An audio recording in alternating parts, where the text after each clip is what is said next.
thick socks were like iron almost to the knees. The moccasin strings were like ropes of steel.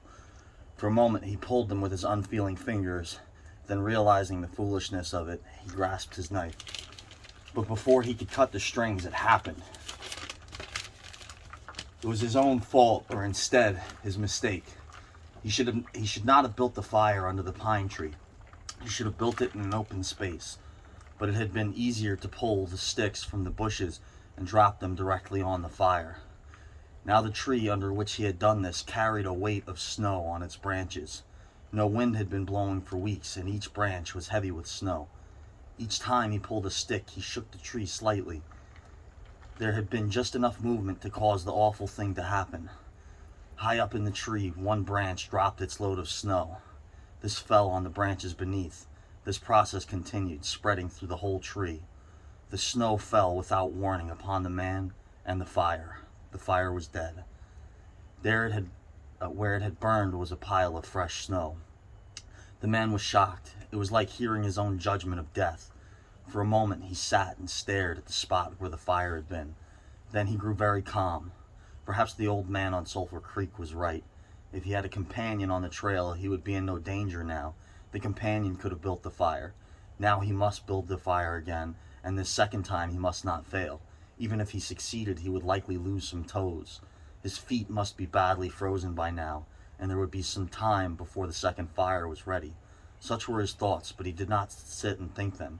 He was busy all the time they were passing through his mind. He made a new foundation for a fire, this time in the open space where no tree would be above it. Next he gathered dry grasses and tiny sticks. He could not bring his fingers together to pull them out of the ground, but was able to gather them by handful.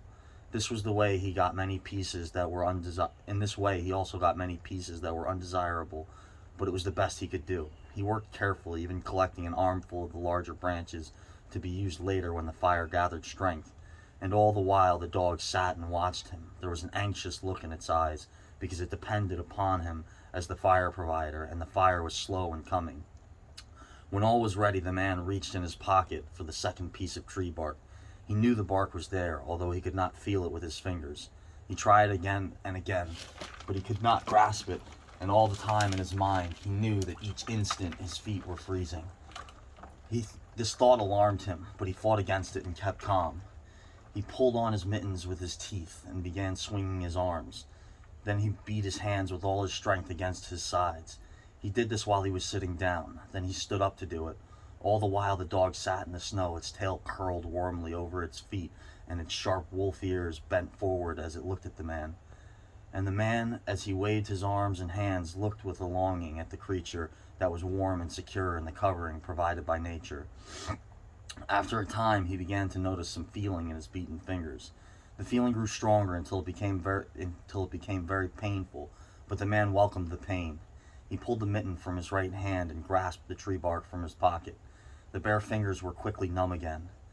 Next he brought out his pack of matches, but the awful cold had already driven the life out of his fingers. In his effort to separate one match from the others, the whole pack fell in the snow. He tried to pick it out of the snow, but failed. The dead fingers could neither touch nor hold. Now he was very careful. He drove the thought of his freezing feet and nose and face from his mind. He devoted his whole soul to picking up the matches.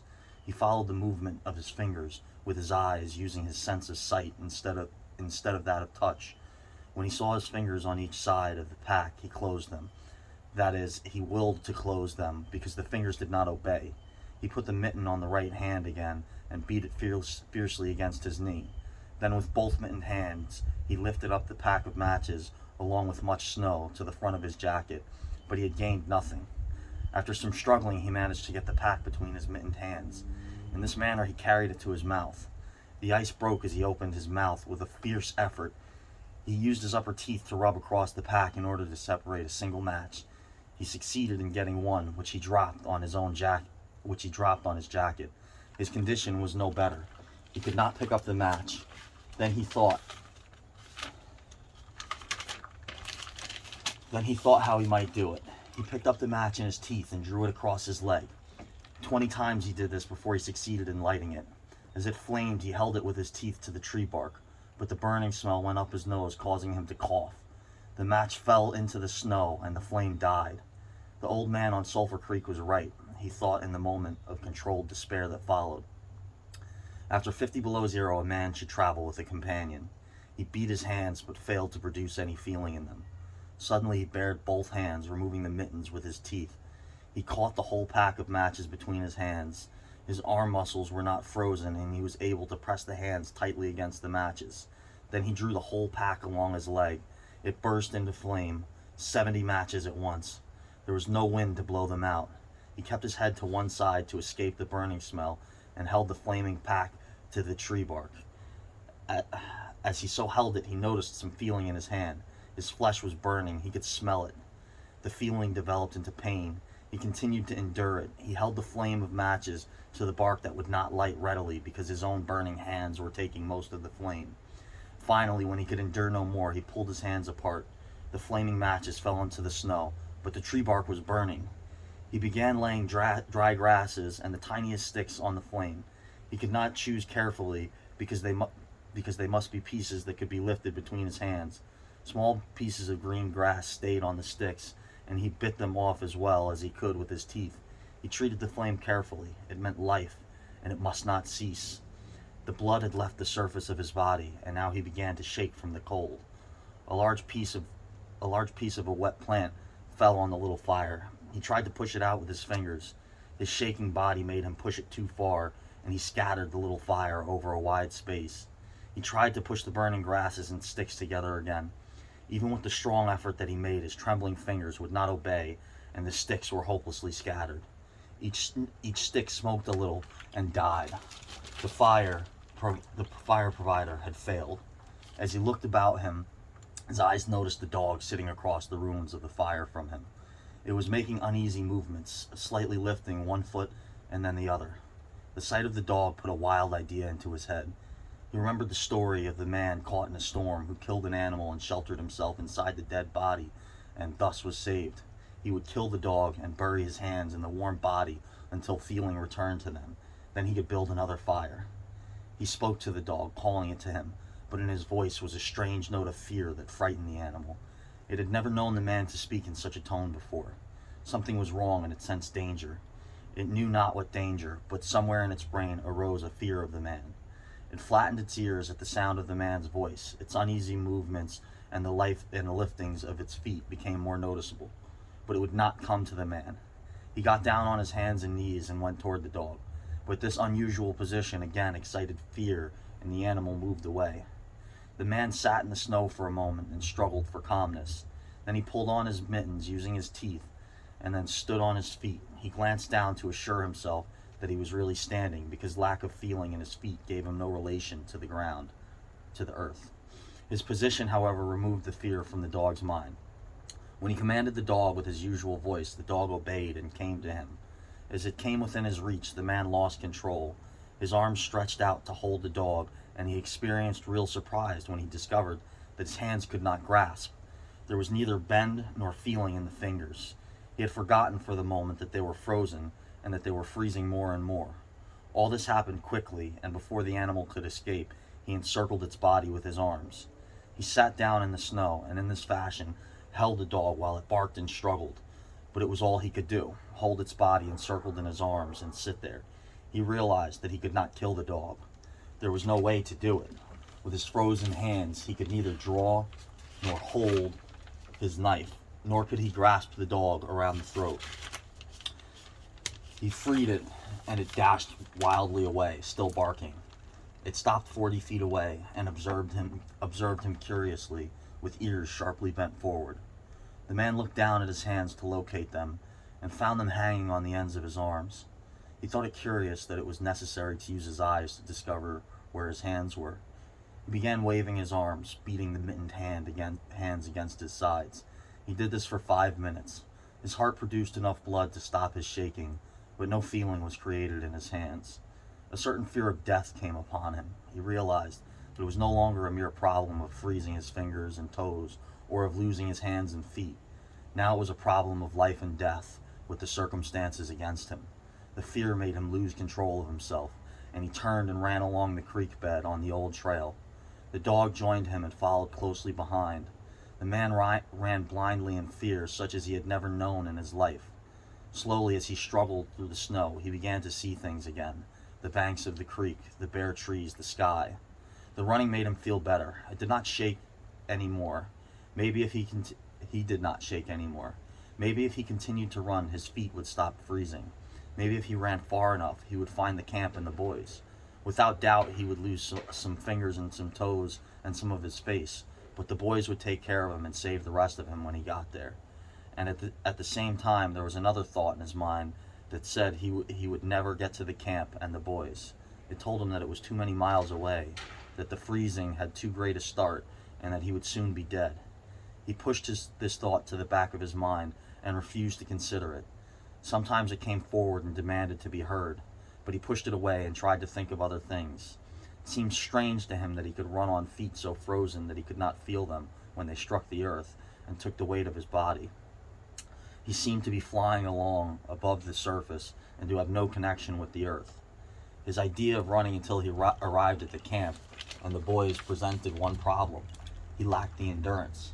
Several times he caught himself as he was falling. Finally, he dropped to the ground, unable to stop his fall. When he tried to rise, he failed. He must sit and rest, he decided. Next time he would merely walk and keep going. He sat and regained his breath. He noted that he was feeling warm and comfortable. He was not shaking, and it even seemed that a warm glow had come to his body. And yet, when he touched his nose or face, there was no feeling. Running would not bring life to them, nor would it help his hands and feet. Then the thought came to him that the frozen portions of his body must be increasing.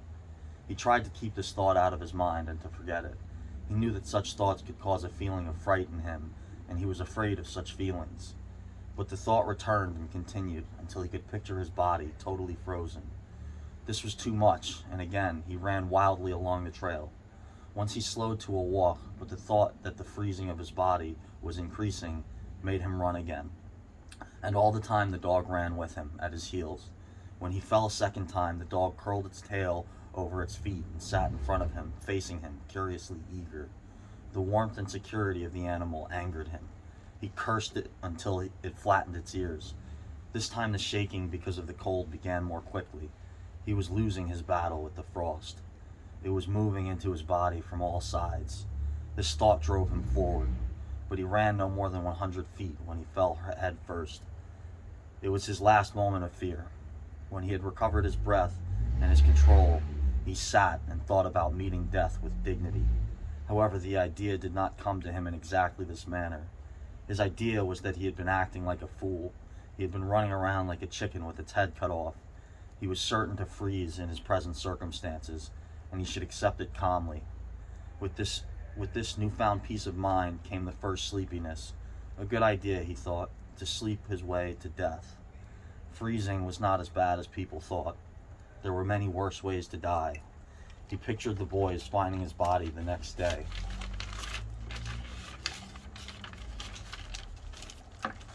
Suddenly he saw himself with them, coming along the trail and looking for himself. And still with them, he came around a turn in the trail and found himself lying in the snow. He did not belong with himself anymore. Even then he was outside of himself, standing with the boys and looking at himself in the snow. It certainly was cold, was his thought. When he returned to the United States, he could tell the folks what real cold was. His mind went from this to the thought of the old man of Sulphur Creek. He could see him quite clearly, warm and comfortable and smoking a pipe. "You were right, old fellow, you were right," he murmured to the old man of Sulphur Creek. Then the man dropped into what seemed to him the most comfortable and satisfying sleep he had ever known. The dog sat facing him and waiting. The brief day ended in a long evening. There were no signs of a fire to be made. Never in the dog's experience had it known a man to sit like that in the snow and make no fire.